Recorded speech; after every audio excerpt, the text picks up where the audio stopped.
Shalom, salam sukacita, saudara-saudara, ibu bapa, keluarga jemaat Gunung Putri yang terkasih dalam Kristus.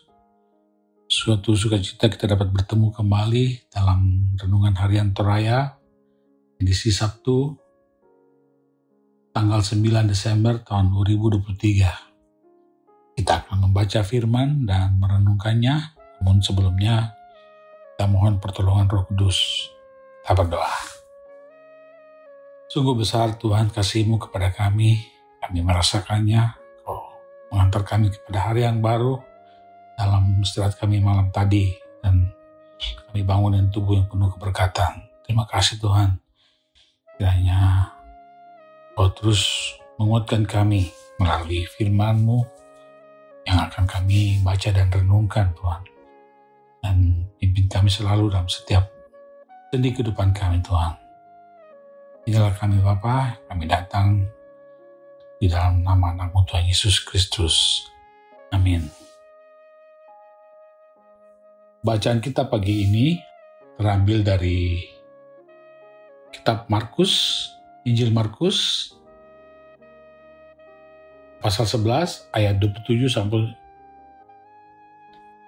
33. Injil Markus pasal 11 ayat 27 sampai 33. Firman Tuhan berbunyi demikian.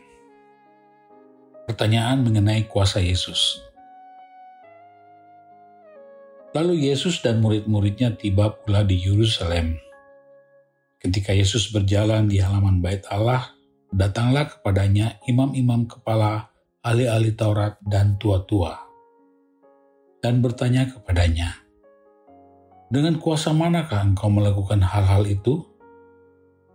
Dan siapakah yang memberikan kuasa itu kepadamu sehingga engkau melakukan hal-hal itu?" Jawab Yesus kepada mereka, "Aku akan mengajukan satu pertanyaan kepadamu. Berikanlah aku jawabnya, maka aku akan mengatakan kepadamu dengan kuasa manakah aku melakukan hal-hal itu. Baptisan Yohanes itu dari sorga atau dari manusia? Berikanlah aku jawabnya." Mereka memperbincangkannya di antara mereka dan berkata, "Jikalau kita katakan dari sorga," ia akan berkata, "Kalau begitu, mengapakah kamu tidak percaya kepadanya? Tetapi masakan kita katakan dari manusia? Sebab mereka takut kepada orang banyak, karena semua orang menganggap bahwa Yohanes betul-betul seorang nabi." Lalu mereka menjawab Yesus, "Kami tidak tahu." Maka kata Yesus kepada mereka, "Jika demikian, aku juga tidak mengatakan kepadamu dengan kuasa manakah aku melakukan hal-hal itu." Demikian firman Tuhan. Judul renungan kita pagi hari ini yaitu kebenaran yang tidak dapat dimanipulasi. Kebenaran yang tidak dapat dimanipulasi dalam bahasa Toraja, katonganan tutae na bisa dibulang leko.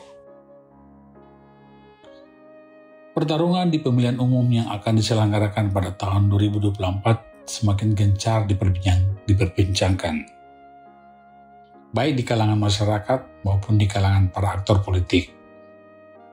Secara umum, model perpolitikan yang terjadi sekarang ini syarat dengan kepentingan.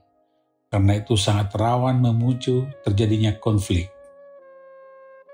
Pada zaman kolonial Belanda, terdapat sebuah ungkapan divide et impera, atau dikenal juga dengan politik adu domba, yang mana bangsa penjajah membuat strategi politik dengan cara memecah dan mengadu domba masyarakat.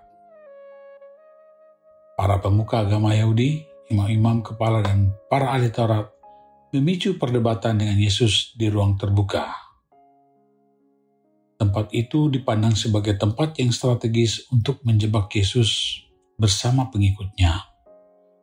Dalam perdebatan itu, mereka mengemukakan pertanyaan yang dianggap dapat memojokkan Yesus. Mereka mempertanyakan kuasa Yesus Dengan kuasa manakah engkau melakukan hal-hal itu?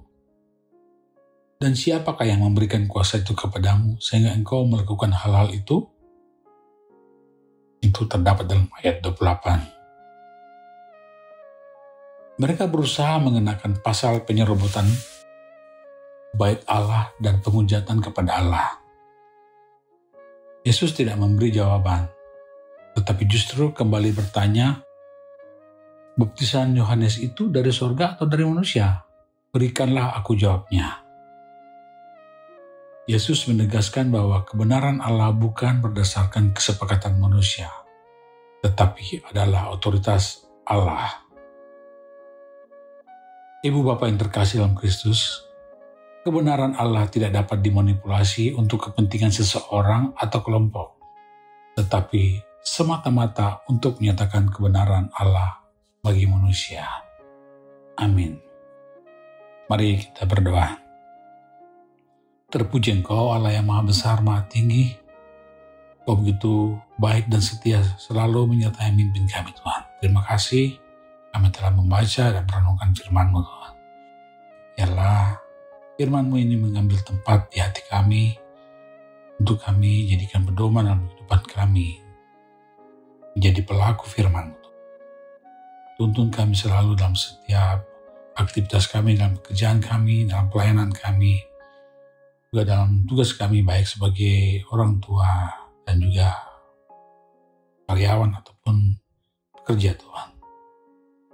Kami membawa segala pergumulan kami Tuhan, segala syukur kami, segala kehidupan kami dalam tangan-Mu Tuhan. Kiranya sebagai jemaat Engkau menuntun kami Tuhan dalam menjalankan program-program kerja di gereja Toraja di Gunung Putri Tuhan. Baik itu pelayanan, majelis maupun juga dalam segala pelayanan-pelayanan di gereja Tuhan. Kami juga membawa kehidupan kami dalam tangan-Mu Tuhan. Kau juga yang menguatkan kami, memberikan kami kesehatan yang baik agar kami dapat melakukan tugas kami juga dengan maksimal Tuhan. Kepada saudara-saudara kami yang dalam kelemahan tubuh, Engkau mau jamah dan pulihkan Tuhan. Kepada saudara-saudara kami yang dalam pergumulan hidup Tuhan, Kau kuatkan imannya Tuhan, dan Kau sendiri yang menunjukkan solusi yang terbaik buat pergumulan mereka Tuhan. Dan Bapa, kepada kami yang bersuka cita karena pertambahan usia melalui ulang tahun maupun ulang tahun pernikahan dan hal-hal sukacita berkat jasmani, berkat rohani yang lain yang Kau berikan. Biarlah itu membuat kami semakin setia dan taat kepada-Mu Tuhan. Tuntun kami Bapa dalam segala kegiatan kami Tuhan, dalam segala aktivitas kami. Kami serahkan semua ini dalam nama Tuhan Yesus Kristus, Tuhan dan Juru Selamat kami. Amin. Demikianlah Ibu Bapa terkasih dalam Kristus, renungan kita. Sampai jumpa lagi di renungan berikutnya. Tuhan memberkati.